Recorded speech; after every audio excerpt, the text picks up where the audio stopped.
But for now, what we're going to do is the first two paragraphs.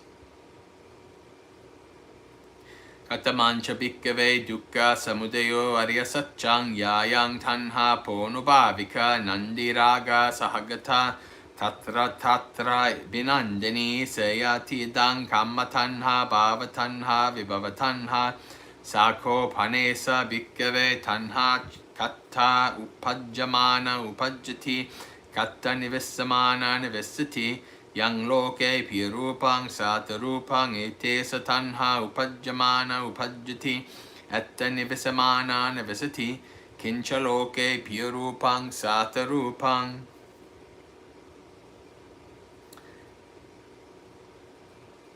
Exposition of the truth of origination. And what, bhikkhus, is the noble truth of the origin of suffering? It is craving, which brings renewal of being, is accompanied by delight in lust, and delights in this and that. That is, craving for sensual pleasures, craving for existence, craving for non-existence. When this craving arises, bhikkhus, where does it arise? When it settles down, where does it settle? Whatever in the world has a pleasant and agreeable nature, it is here that this craving arises when it arises. It is here that it settles when it settles down. And what in the world has a pleasant and agreeable nature?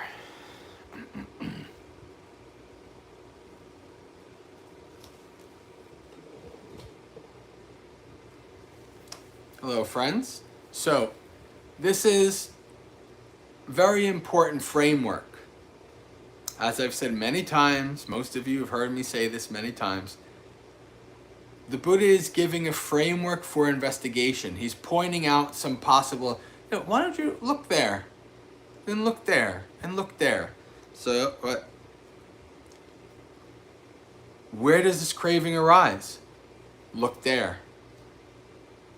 Where and how is craving arises? Look at that. Aim at that spot.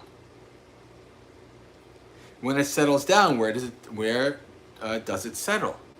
What are the causes and conditions that you can notice that it settled, it went away, it ceased? Now the Buddha gives a clue. Whatever in the world has a pleasant and agreeable nature. So pleasant experiences through the senses. It is here that this craving arises when it arises. So you have a pleasant experience, boom, craving arises. That's where you can observe it.